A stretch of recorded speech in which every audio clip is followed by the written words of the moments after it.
Hello and welcome to episode 13 of the Great American Stampin' Show, season 3 that is. I'm Shannon West, and I have a really fun project for you today featuring the card sketch number 13 from the annual catalog. This sketch is so much fun.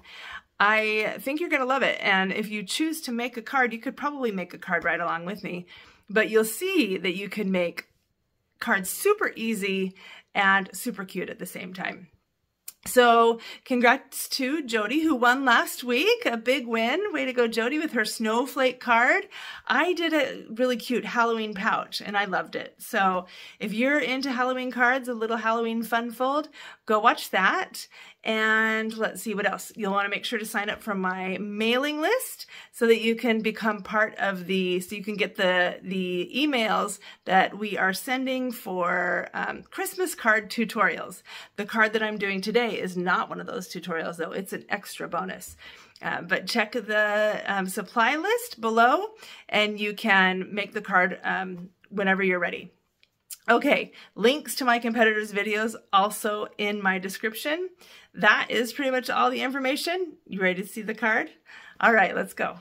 Here's a look at sketch 13 from the annual catalog.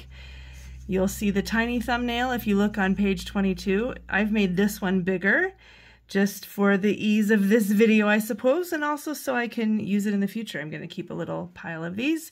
Okay, so what do I see here? What do you see here? What I see here are 1, 2, 3, 4 different patterns of designer series paper with a tear in the middle. Now, I think there's a lot of different ways. Like I thought of just keeping them like regular cuts rather than tears, but the template does have a jaggedy, jiggly line. So to me, that says it's been torn. And then there's this element here at the top. So that is what I'm after, and what I've pulled to make this card is a real red card base. I tell you what, real red is like the OG. I mean, it's like really one of the most timeless colors that I've ever used, and it always comes through. So I'm going to use that today. And obviously I'm making a Christmas card. This is a Sentimental Christmas Designer Series paper. Well, these two are anyway, and they've got different patterns on the back. And then this is from that Christmas glimmer paper. Ooh, I think this is garden green, or I should have looked it up. I'm not sure what this one is. But anyway, this, okay, so yeah, now I'm going to just take these. First of all, make my card base, and then just tear these papers. This is going to be one of the easiest cards, I think, that I've ever made. And so you could probably grab some DSP or some solid cardstocks if you want, and make it right along with me and keep up. So this is going to be, so I've cut all of these 4 1/4 wide. So you'll see they all layer on here together, same width. So this one is going to be the top one that I'm going to have the most showing. Let's see if I like it better like this or that. I like this better. So what I'm going to do is just follow this exactly. You kind of have to make it in reverse. So I'm going to do the top one first and start with this tear line right there. So let's see, get it right about here and just tear a little bit of a diagonal.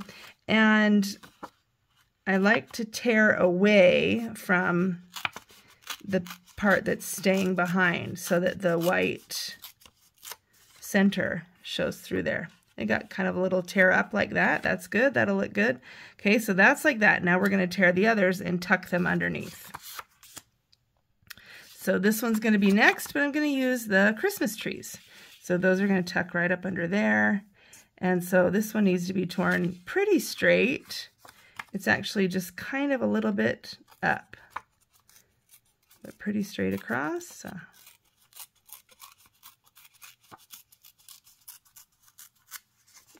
Okay, boy, cut right into some of those Christmas trees. Kind of brutal. Just tore it right up. All right, let's see. Yeah, that's looking pretty similar to the template. It's a little further down here, but I think that's because I have a more extreme diagonal there, which is cool because then that Christmas tree right there really shows great. Okay, and then this one is going to be down here a little further, so let's tear that on this diagonal. And finally, the very last piece here. I'm going to flip this one over, and we have just enough to slip that one under, and no tears show. Ah, look at that! It looks so cute. Okay, now I am going to just cut a little bit more of that off right there because it's touching the glimmer paper, and I want them to be separate. So let's try that. This is, you know, this is the touch-up step where you're just making sure. Now this looks like you have 5, once you open it up and you see a red card, it looks like 5 different thicknesses here.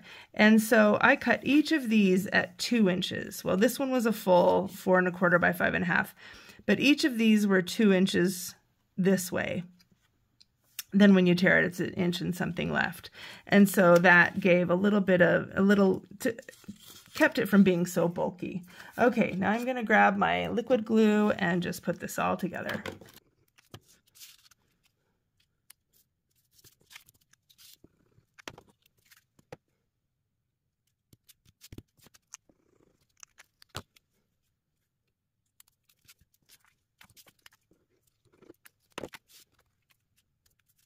That looks perfect, even better than I imagined in my mind. My only complaint is that the card is sticking out a little bit here and the glimmer paper, so I'm just going to grab my paper trimmer and trim off a teeny tiny little bit right there so that it's smooth. Okay, better. Okay, totally loving this.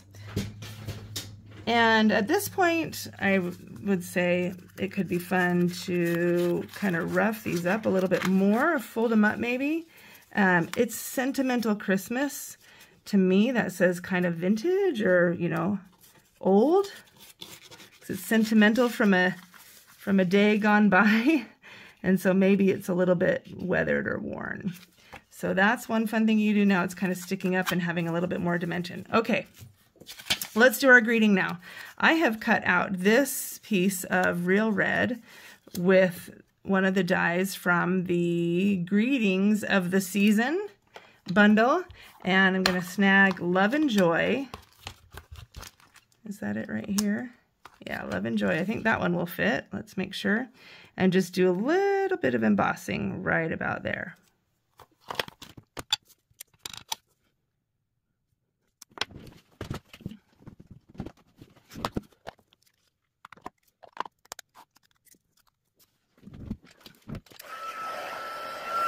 Now you might be thinking, wait a minute, Shannon, you did that upside down. Because normally a tag would have that on the top, but that was not on accident. I did that on purpose, so don't you worry. And I'm just gonna stick it down right here, and I guess I'll just trim that off the top. It won't have dots on it, but I can't think of a better way to do it. You know, I was thinking maybe just fold that over though, and then that can look like it was intentional. Either way, it's going to look about the same. And I'm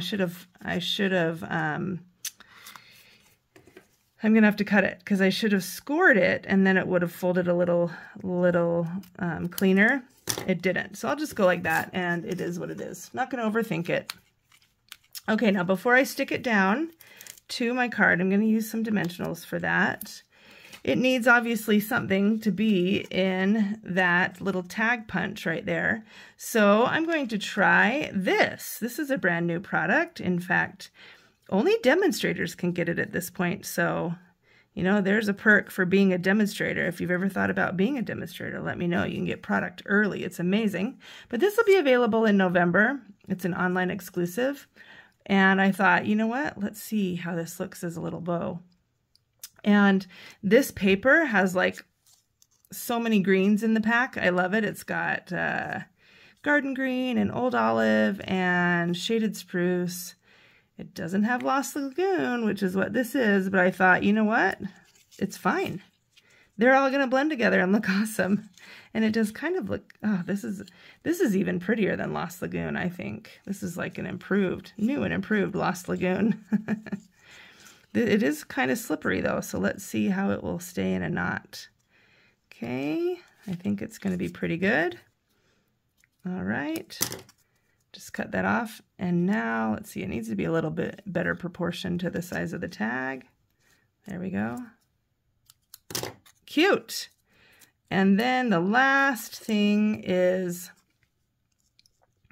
just a little bit of, if I can get that in the right place, let's see, just a little bit of iridescent rhinestones. These are still my favorite.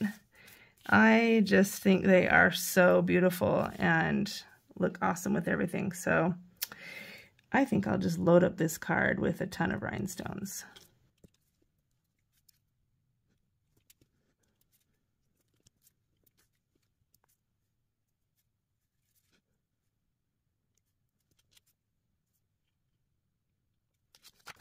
Okay, how does it look?